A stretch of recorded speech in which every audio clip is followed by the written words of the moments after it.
నాస్తికుడి దైవభక్తి బేతాళ కథ.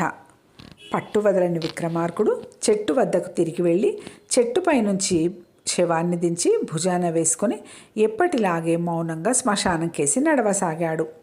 అప్పుడు శవంలోని బేతాళుడు, రాజా, ఒక మనిషి ఆస్తికుడైనా అవుతాడు, నాస్తికుడైనా అవుతాడు, కానీ రెండూ అయిన వింత మనిషి కథ చెబుతాను, శ్రమ తెలియకుండా విను అంటూ ఇలా చెప్పసాగాడు.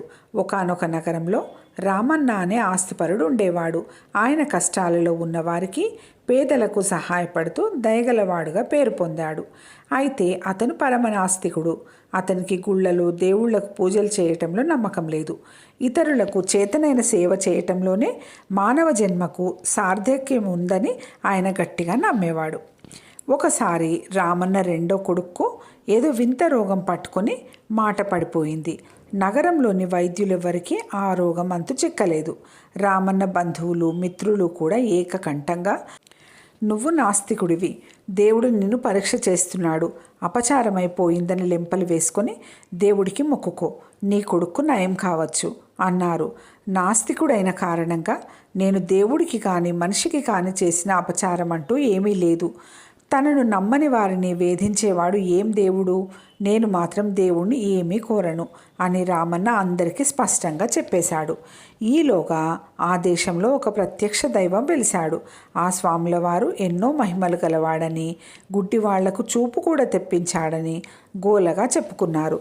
రామన్న భార్యకు ఆశ కలిగి, మన వాణ్ణి ఆ స్వాముల వారికి చూపిద్దాం, వాడి జబ్బు నయం అవుతుందేమో అన్నది భర్తతో. మనిషి దేవుడు కావటం ఏమిటి? సన్యాసులు రోగాలు నయం చేస్తే ఇంకా వైద్యులు, వైద్యము దేనికి? ఇదంతా మోసం, నేను నమ్మను అన్నాడు రామన్న. తన నమ్మకం ప్రకారం రామన్న తన కొడుకును ఊళ్ళూళ్ళు తిప్పి అనేక మంది వైద్యులకు చూపించాడు. కానీ ఫలితం లేకపోయింది. ఇలా ఉండగా మహాభిషక్కుడు అనే వైద్యుడు దేశ సంచారం చేస్తూ రామన్న ఉండే ఊరికి వచ్చాడు. ఆయన ఆ ఊళ్ళో 10 రోజులు మాత్రమే ఉంటాడని, ఆయన కుదర్చలేని రోగం లేదని తెలిసి ఊళ్ళో వాళ్ళు మహాభిషక్కుడి దర్శనం కోసం ఎగబడ్డారు. రామన్న కూడా తన కొడుకును ఆయనకు చూపించాడు. ఆయన కుర్రవాణ్ణి పరీక్షించి 3 గుళికలు ఇచ్చి రోజుకొకటి చొప్పున వేయమన్నాడు. మొదటి గుళికకే కుర్రవాడి నోరు కాస్త పెగిలి చిన్న చిన్న ధ్వనులు చేశాడు. రెండో గుళికతోనే వాడికి మాట పూర్తిగా వచ్చేసింది.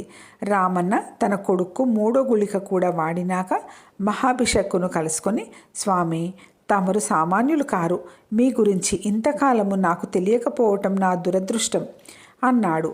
మహాభిషక్కు నవ్వి, అయ్యా, నా వద్ద అమోఘమైన ఔషధులున్నాయి, మహిమ అంతా వాటిదే, నా గొప్పతనం ఏమీ లేదు, మామూలు రోగాలు ఎవరైనా నయం చేస్తారు, నా వద్ద అసాధారణ వ్యాధులకు మందులున్నాయి. అందుచేత నేను ఒకే చోట ఉండక అన్ని ఊళ్ళు తిరిగి ఎక్కడెక్కడ మొండి వ్యాధులున్నా నయం చేస్తూ వస్తున్నాను. వైద్యానికి ప్రతిఫలంగా ఎవరు ఎంత ఇవ్వగలిగితే అంతే పుచ్చుకుంటాను. ఆ డబ్బు నా సంచారానికి అయ్యే ఖర్చుకు పనికి వస్తుంది అన్నాడు. రామన్న ఆయనకు 1000 వరహాలిచ్చి ఆయన కాళ్ల మీద పడి, స్వామి, ఇంతకాలము భగవంతుడు లేడనే అనుకునేవాణ్ణి, మీరే భగవంతుడు అన్నాడు. మహాభిషక్కు రామన్నను లేవదీసి, నీకు దేవుడిలో నమ్మకం లేదా? అయితే నువ్వు ప్రత్యక్ష దైవం స్వాముల వారిని చూసి ఉండవు. ఆయన దర్శనం చేసుకుంటే నీకు దేవుడిలో తప్పక నమ్మకం కలుగుతుంది. ప్రత్యక్ష దైవం ఆయన ఒక్కడే. నేను ఆయన భక్తుణ్ణి. ఆయన ఆదేశం మీదనే నేను ఇలా దేశ సంచారం చేస్తున్నాను. ఒకసారి ఆయనను చూసిరా అన్నాడు. మహాభిషక్కు చెప్పాడు కదా అని రామన్న స్వాముల వారిని చూసి వచ్చాడు. ఆయన భార్య స్వాముల వారిని గురించి అడిగింది. ఆయన మన వంటి వాడే, ఆయనను దేవుడని ఎందుకు అనుకుంటున్నారో తెలియదు.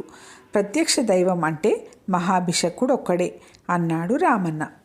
బేతాళుడు ఈ కథ చెప్పి, రాజా, రామన్నను ఆస్తికుడనాలా, నాస్తికుడనాలా? ఎన్నడూ గుడికి వెళ్ళి దేవుడికి దండం పెట్టనివాడు మహాభిషక్కులో దేవుణ్ణి ఎందుకు చూడగలిగాడు? తనలో ప్రత్యేకత ఏమీ లేదని ప్రత్యక్ష దైవం స్వాముల వారే దేవుడు అని ఆ మహాభిషక్కే స్వయంగా చెప్పినా ఆ స్వాముల వారిలో దేవుణ్ణి ఎందుకు చూడలేకపోయాడు? ఈ సందేహానికి సమాధానం తెలిసి కూడా చెప్పలేకపోయావో నీ తల పగులుతుంది అన్నాడు. దానికి విక్రమార్కుడు, దేవుడికి ప్రమాణాలు లేవు, ఎవరికి దేవుడు ఏ రూపంలో ఎందుకు కనిపిస్తాడో చెప్పలేం. వేరు వేరు మతాల వాళ్ళు ఒకరి దేవుణ్ణి మరొకరు నిరాకరించి ఇతర మతాల వాళ్లను నాస్తికులంటారు. రామన్న ఇతరులకు ఉపకారం చేసే గుణం కలవాడు. దేవుడిలో పూర్తి నమ్మకం కలవాడు. భారాలన్నీ దేవుడికే వదులుతాడు. అలా చెయ్యని కారణం చేత రామన్న నాస్తికుడు. మహాభిషక్కు దేవుడు చేయలేని పని మొక్కుబడులకు కూడా నయం కాని రోగాలను నయం చేయటం దీక్షగా పెట్టుకున్నాడు కనుక రామన్నకు ఆయనలో దేవుడు కనిపించాడు. తనను వెతుక్కుంటూ వచ్చే జనానికి ఉపదేశాలు చేసే స్వాముల వారిలో అతనికి మామూలు మనిషే కనిపించాడు. ఇందులో వైరుధ్యం ఏమీ లేదు అన్నాడు. రాజుకు ఈ విధంగా మౌనభంగం కలగగానే బేతాళుడు శవంతో సహా మాయమై తిరిగి చెట్టెక్కాడు. కథ సమాప్తం.